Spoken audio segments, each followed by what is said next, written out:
Developed about 12,000 years ago, agriculture has fundamentally changed the way that humans have lived, displacing hunter-gatherer lifestyles to a more permanent, reliable, and stable food supply. And early technologies like the plow allowed early producers to till land faster and grow more crops and feed more people. Now, if we fast forward to today, producers are still developing and using new technologies and innovations to grow the best food possible to feed a growing world. And welcome to a special series on The Brief called Advancing Missions and Moonshots. I am your host, Brittany Brander, and in this series, I talk to leading experts, business leaders, innovators, and thought leaders across Alberta and Canada to explore solutions to the world's biggest challenges in energy, agriculture, and health. And my guest today is Kim McConnell, founder and former CEO of AdFarm, one of the largest agriculture marketing communications firms in North America, and an overall renowned expert in all things egg. Welcome to the show, Kim. Well, thank you. It's good to be with you. So today we're talking about the advancement of technology in kind of the broadest sense of that word in agriculture, and how Canada and Alberta can really seize the opportunity that we're seeing with these advancements to really feed the world, frankly. So let's just start kind of with that big picture. Humans have been innovating agricultural practices since, early civilizations first cultivated crops, to today where we see these incredibly high-tech commercial farms. Can you give us a sense of the evolution of technology in agriculture and just some of the milestones along that journey and kind of where things stand today? Well, certainly, as you indicated, it's been a long journey, and it started the evolution of crops, the domestication of animals, etc. Probably even the wheel probably played a role in that. And then, of course, when the plow came and John Deere really revolutionized some things. And then the Green Revolution in the 60s, that was a huge new technologies where seed varieties and new seeds and new chemicals and new fertilizers, etc. Those were all things that really made us jump up and improve production and efficiency substantially. By the same token, there's always a few drawbacks on any of these new technologies as you go forward. More recently, though, I think that the real improvements have probably come in equipment.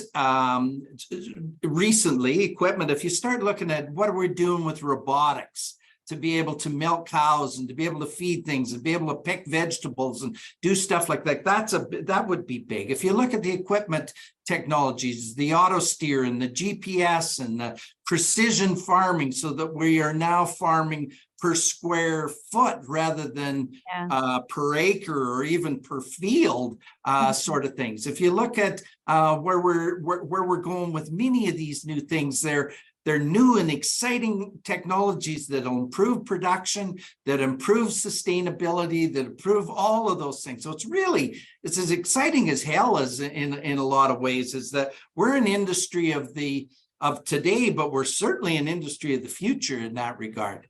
This is all really, really exciting. I'm going to touch on production. I'm going to touch on sustainability, but let's get into some of the technologies that you've mentioned in your paper. There's a few that I found really fascinating, few that I don't really know much about.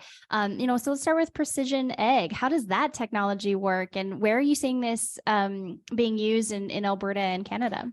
Well, precision ag is being able to take your soil tests and be able to precision and plug it into the equipment so that you can provide the right seeds at the right rate, the right fertilizers at the right rate, doing different things to be able to precision get us right where we need to be so that we can be maximum efficient in those areas. For example, most fields are not flat. They got little hills in them, little valleys in them. Well, you can do different things as a result of precision agriculture to be able to maximize the efficiency on each of these fields. And each of the areas. So, and then you're bringing the technology and the data together to be able to make more informed and better decisions that are good for the land, that are good for the crops, that are good for everything in that regard. So that's as exciting as heck. As two marketers, we love targeting. Right. And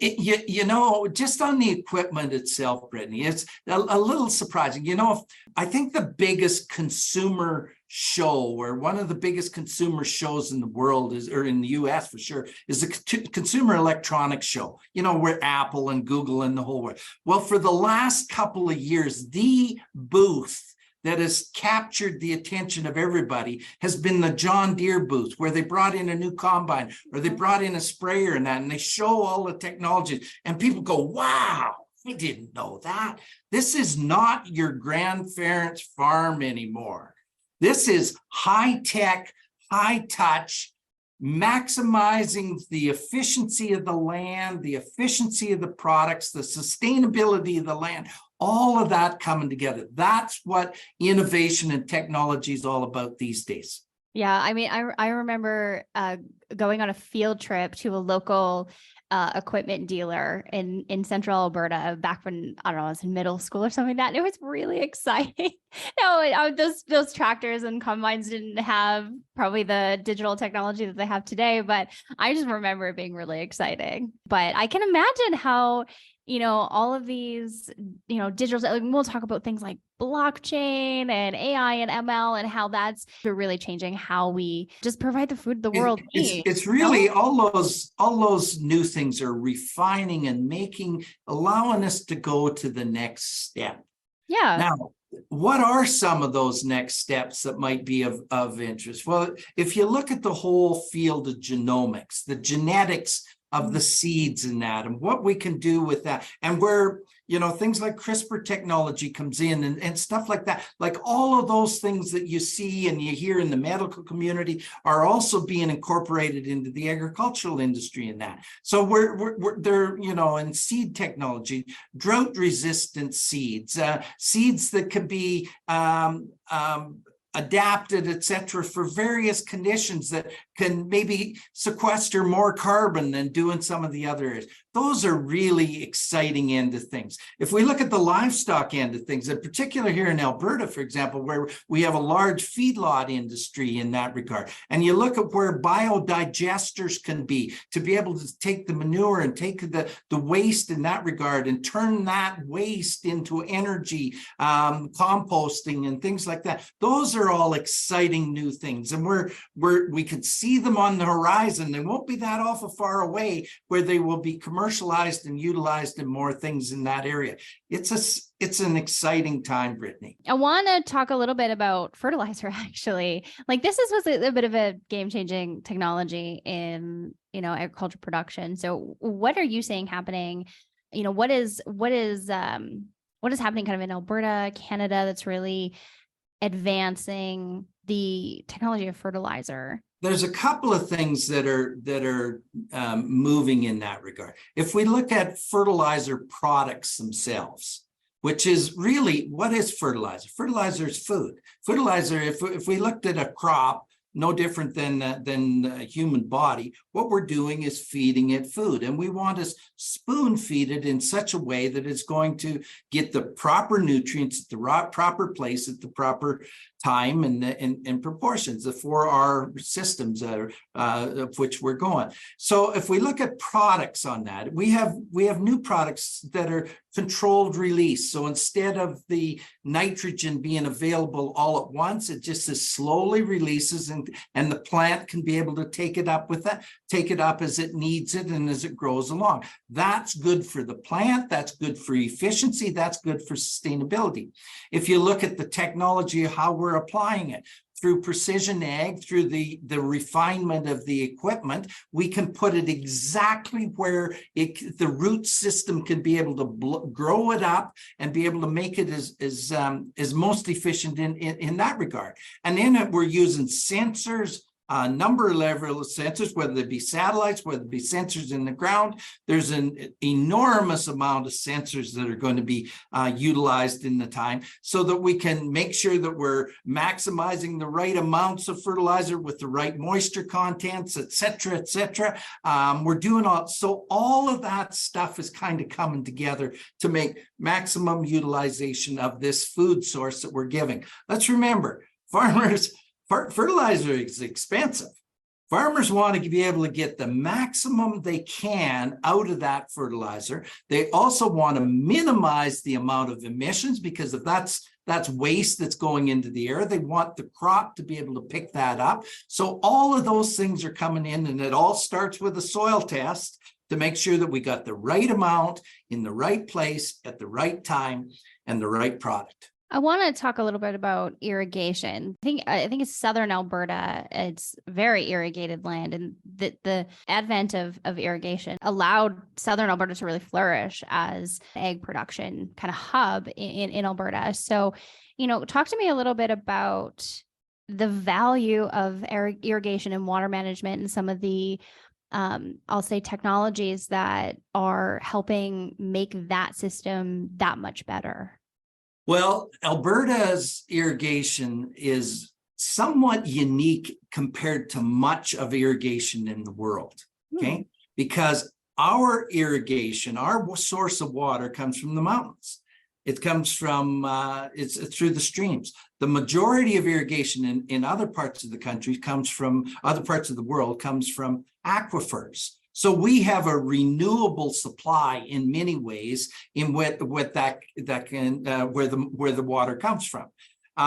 We have a very established irrigation district system in southern Alberta. It's been around for many years. It's good, and with technology, it's getting even better in that kind of things, because we have canals, and we're going to do some things that are a little bit different to be able to keep, so we can use more of that water. But now, once we have that, then, southern Alberta's got lots of heat and sunshine, but what it's missing is the water. So when you have irrigation, then that allows us to be able to grow different crops, more valued crops, definitely higher yielding crops. So that's where the sensors on the irrigation system, the sensors on the land. So when should we be applying the amount of water? How much water should we be able to do? That's what sensors on the land can do. And then sensors that are tied to the irrigation equipment that goes around, then they can adjust and be able to put on the right amount at the right time. I should add that with the Alberta government's most recent or fairly recent announcements that we're going to expand the irrigation system substantially in that regard, that means there's going to open up more areas of the semi-arid or even arid in a lot of cases, areas that will be able to be high production agriculture. So that's where we're seeing more potatoes being grown, more corn and things like that need more water, more consistent water, more things like that. And what that opens up, of course, is all the opportunities for value-added agriculture. So you see the new potato processing plant, like they go 1 + 1 + 1 equals a whole bunch. And that's in the best interest of Alberta, and that's in the best interest of feeding the hungry world. Yeah, totally. I mean, we sit on a sector table together all about ag and forestry. And I remember last meeting, we had a whole conversation about irrigation. I learned things I never thought were even things to learn. That, I think, is the exciting opportunity in a lot of cases. Most Albertans today don't have a connection to the farm, okay? And they're surprised. They may have thought about agriculture as the little red barn and things like that. Well, as you mentioned earlier, it's a high-tech industry in that regard. It's really moving in that regard. It's blowing consumers' minds, and then the traceability that we can be able to provide. And that's what consumers want. Consumers are very interested in their food. They want to know more about their food, and we're being able to do that better and better. So just increasing the awareness and saying, this isn't Grandpa's farm anymore, then that's good things. Yeah, there's a really amazing story to tell about Alberta's ag industry. You do mention this really interesting idea around traceability and artificial intelligence and machine learning.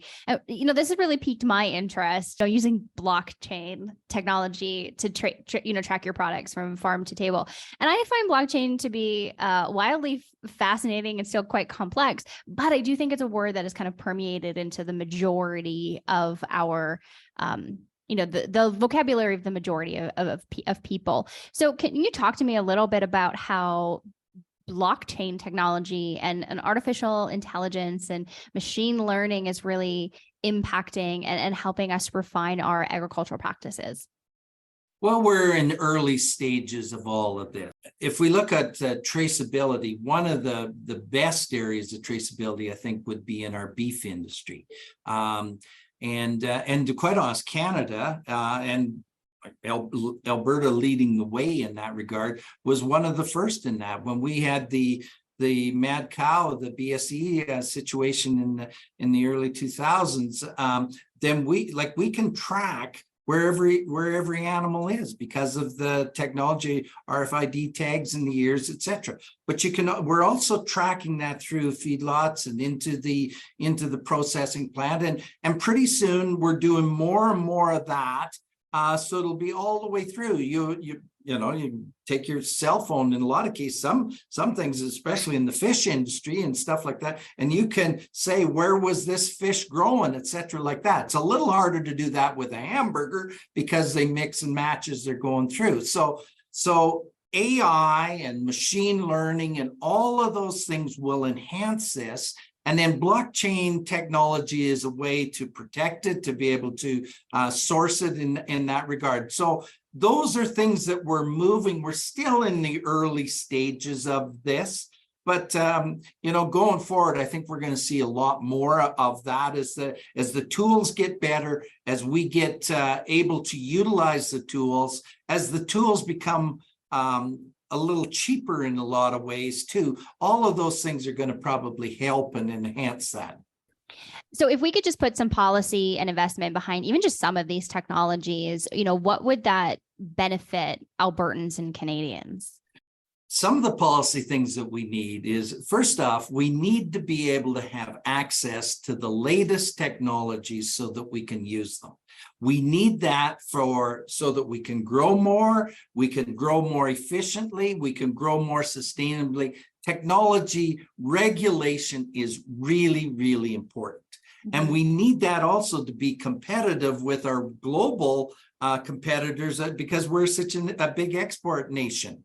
So one of the major hurdles that we have is regulation in Canada is too slow and too expensive, to quite honest. We could be doing things a much better area than we can. So if there's a policy area, it's what can we do to advance regulation, approvals, the technology. Nobody wants to lower the standards. We're not saying that, but come on, let's go a little bit quicker than where we are. And let's be able to utilize stuff that is a test in one area that is a respected area, like in the US that they're doing, that we could use in the same area. Those are some things that would really help from a policy end of things. What about in terms of investment? The government of Alberta just announced in its latest budget this investment tax credit for value-added processing. I think projects over $10 million. So what do you think something like that would net the industry? And what do we need other things like that to attract the investment here in the province? Yes, investment is important. Agriculture is not unique in that area. Investment is very, very important. I'll commend the Alberta government in what they have done, especially recently in two parts of the industry. We're doing some really good. There's some good programs and support systems for smaller startups, etc., like that. New technologies, the ag tech accelerators, that they're doing a good job in that. Okay. They're also the most recent one, as you just referenced, to some of the big plant initiatives and the tax credits that can be done in that area. That's good. That's allowing us to be able to compete with other jurisdictions. Where we're probably weak is that middle section. Mm-hmm. And it's probably in the $20 to $100 million range where like that's not the big international companies. This is the the opportunities for Alberta companies to expand their processing opportunities, to expand some of the production thing. That's where we're weak in investment. We're weak in attracting the investment. We're weak in being able to get the money, the programs to be able to move that forward. That's an area of focus that needs to be taken into account. I should add, I'm also going to go back to regulations. We also need to make sure that we are a good province to want to invest in. And the province itself, I think, is coming along pretty nicely. But some of our municipalities are having some real challenges here. Our processes to getting, roads and different things to get them permits. By golly, we're Alberta's behind the curve in that regard. And that is definitely an area where we got to improve if we're going to want to attract and build the jobs and build the investment where it is, where we need it here in this province. And like Saskatchewan seems to be firing on all cylinders when it comes to its ag industry. What do you think we can do to, compete or even collaborate with Saskatchewan to kind of become like a Western Canadian hub of, agri and agri-food production? Yes, Saskatchewan has made agriculture and the attraction of investment and attraction a high priority, and they have definitely they're doing very well here. It starts at the Premier. The Premier is very engaged in helping, encouraging new business to come, to encouraging the municipalities to go a little bit quicker, to encouraging other things like that. So it starts, I think, right at the very political level up at the top. Their programs have been very aligned so that they can be supportive of that. I would say that Alberta is doing much better in that in recent months. Our minister has brought in some new things, and that is really quite encouraging. And I'd say that the initiatives of the Business Council of Alberta on some of the things you've promoted and being able to done in that regard has been very supportive of that. So Saskatchewan's a jump ahead of us. Agriculture is a very high priority in that area. We're maybe a little bit behind, and we got some things that Saskatchewan much better than Saskatchewan does.